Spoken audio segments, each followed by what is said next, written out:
Transition Awareness Breathing. Feeling grounded for both children and parents is essential for healthy living and learning. Join Eartha Powell on this series for tips and tools for creating a harmonious environment for learning. Transition Awareness Breathing will help you and your child find an individualized path to tackle change, promote lifelong learning, and discover new approaches to calmness. Hi, welcome to Transition Awareness Breathing Podcast. Thank you so much for coming back and visiting today. Today I have a special mindfulness activity, and I invite you to join me and participate. It's okay if you would like to just listen first and then go back, start the podcast over again, and participate. I think you're going to enjoy this. But before we get started, I would like to thank Web Talk Radio for allowing me to have a platform to bring Transition Awareness Breathing Podcast to you.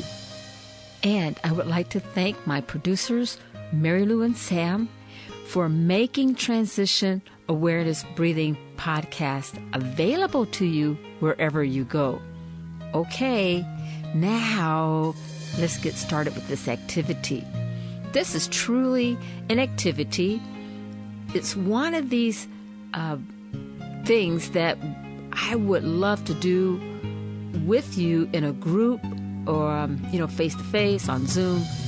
However, I think we're going to expand our technology, expand our imagination, and let's just try something, okay? So what would I like to see? Well, okay, so I admit I would love to see, you writing and, us having a conversation back and forth. I admit that. But that's okay, because sometimes it's just good to reflect. And one way to reflect is not always when you're talking back and forth with someone and interacting. Sometimes we need a little bit of prep time. Let me give you an example before we start our exercise. If you've ever given a talk, or if you've ever done any teaching or made a presentation, and I'm not speaking about a professional presentation, speaking in front of hundreds and thousands of people. I'm just saying maybe a small crowd, a group of people within your own community, however that may be. How do you feel when you are preparing for that experience? May I share what I do? I usually do a little bit of research. It depends on the topic. And even if I am pretty familiar with whatever I'm going to talk about, I still do some reading, some research. I might ask questions, get information from other people to make the presentation or the discussion interesting. And then one of the skills, speaker skills or teaching skills, that's really recommended is to practice. Now, this part of practicing is not as easy as it seems, because when we're practicing, the method is to practice like speaking in front of a mirror, or maybe getting some stuffed animals and pretend they're your audience, or better yet, get your children or your family and talk in front of them. There's a lot going on, and it is a very, very good opportunity to work through those feelings, the body changes, the anxiety, the nervousness, the butterflies. It's a great opportunity to practice getting through that while you're giving your presentation. Sometimes, you may get the giggles and you laugh, or you just freeze and smile. And all that is a normal process of learning how to speak in front of a group. Now, many of you, I am so sure this is nothing new, and you probably can share a whole lot more than me. But that's not the goal of our time together. What I want to emphasize is taking time, some prep time, to prepare, to reflect about your day or yourself. Yeah, it's focusing in on you. And so what we're going to talk about and what we're going to practice is a form of journaling. Journaling in a positive way. I pulled some resources from an article, and many of the resources that I use, I get permission to share it with my podcast, with my class. It's just too good to keep to myself. So this information that I'm sharing comes from positivepsychology.com. And the author of this worksheet that I'm going to talk you through, this is going to be the fun part. I'm going to talk you through this worksheet. Anyway, it's by Fredrik Banik, and the title is called Exceptions Journal, and it's in her book, 2012. The book is called Practicing Positive CBT, From Reducing Distress to Building Success. And this book is by Lucinda Pohl and Hugo Alberts. So that's my reference. And as I read the information, I kind of broke it down and changed some of the lingo so it could be meaningful as we talk during the podcast. Well, as I talk to the podcast, but I'm just pretending and imaging you're there with me interacting. So thank you for listening and tolerating my imagination. Okay, so I love how the authors of this worksheet make a point that many times in the process of journaling, what do we usually have in the spotlight of our topic when we're writing? I pause a little bit to let you think. May I suggest, and I agree with the authors, that many times the focus of journaling is on a problem and working through that problem, or a situation that is difficult. In positive journaling, the focus is not so much on the problem, but it is on what happened when a person moves through the problem and what was going on when the problem became less. And I love the dynamic of this and the perspective of this because it's different. So I'm going to present some questions, and I will pause a little bit, and you'll hear some music in the background to give you a chance to write out your thoughts. Now, I say write out your thoughts, and I'm just going to not digress, but I'm just going to just say this little statement as a sticky note, and then you can do whatever you want to with the sticky note.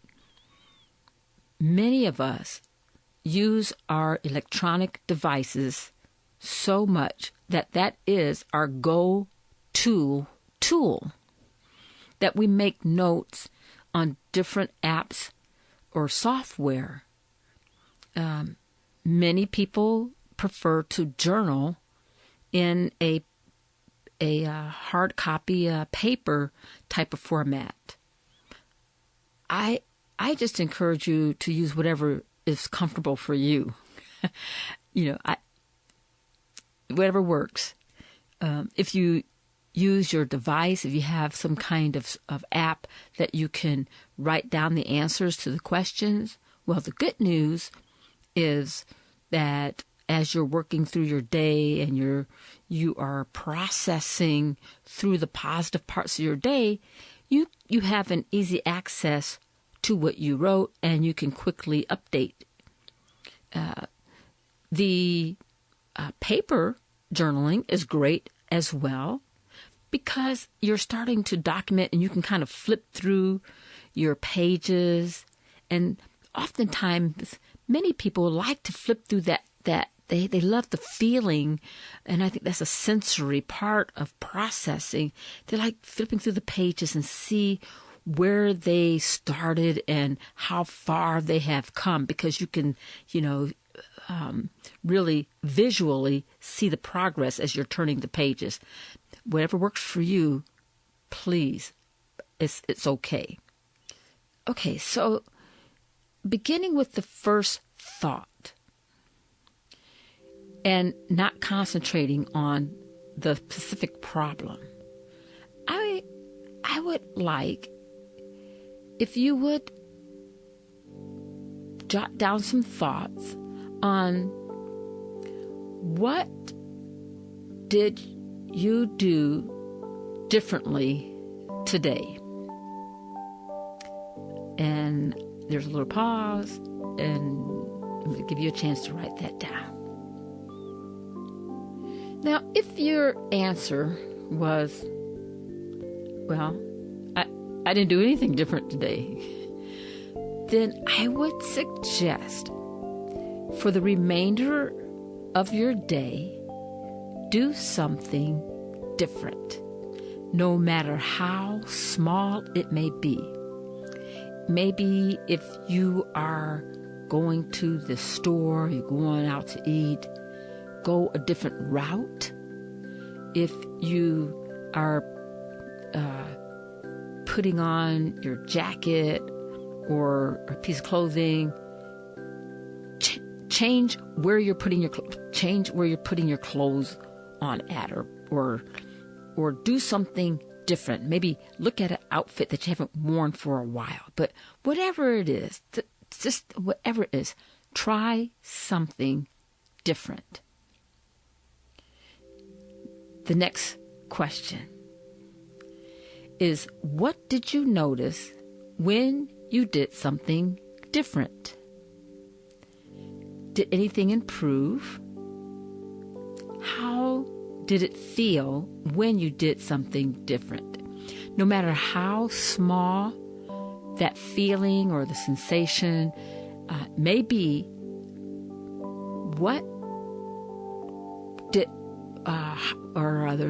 how did it feel when you made that change? Okay? Now, these first three questions that I've just kind of guided you through is the beginning of it's called a daily exceptions journal. And the initial questions, the beginning questions are like this. Number one, it says, what has improved today, even if it's just a little bit? Then the second question is, what else has improved?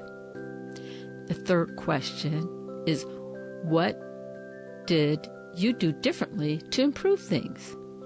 And the reason why I started with the third question may be in line with Stephen Covey's Keeping the End in Mind.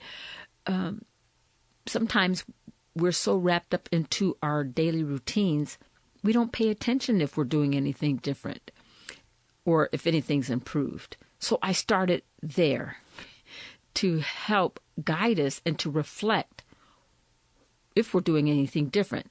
And if we haven't done anything different, to give us an opportunity to try something new. Okay, so I don't know if we're going to get through this whole worksheet right now. We may have to break this up into a couple of sections, but I would love to go on to the next question with you. But before we go to the next question, usually when we're talking about change, we're changing because of a reason. And in our journaling, in our reflecting, we're looking at ourselves. I ask, may you look at yourself and maybe find something that you really want to improve on. And maybe it has become a bit of an issue, a problem, or maybe it's just something that you've always wanted to improve on. And so whatever that situation is, or the problem or the issue, whatever you would like to call it,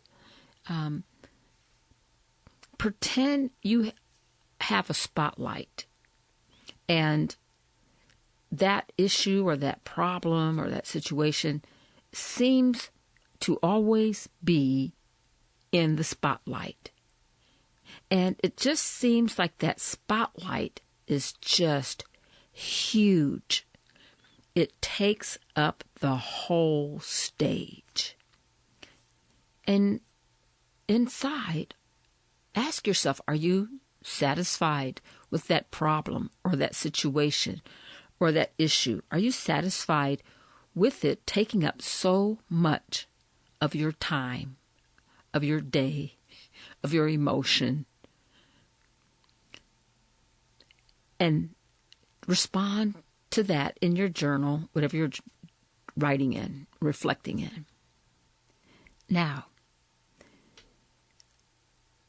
the focus of our journaling today is not so much to pay attention to the spotlight. At the same time, we're not ignoring the issue or the problem. So that way you're addressing what you want to improve on, or you want to address the problem, but we're not ignoring it. Our exercise today is not to focus on that. Reflect on that spotlight again. And just in your mind's eye, can you bring yourself to see that there are areas where the light of that spotlight is not showing? There's always an edge of darkness where that light is not casted. And in our imagery today, the part where the light is not casted, that dark part, is the part where the problem is not, or the issue is not part of your day. And so in your journal, write out the time or the experience of when that spotlight, that problem in the spotlight, when it is not a issue. So I'll give you a little bit of time to write there. What were you experiencing, just to give you a little bit of food for thought, what were you experiencing when you were not paying attention to the spotlight?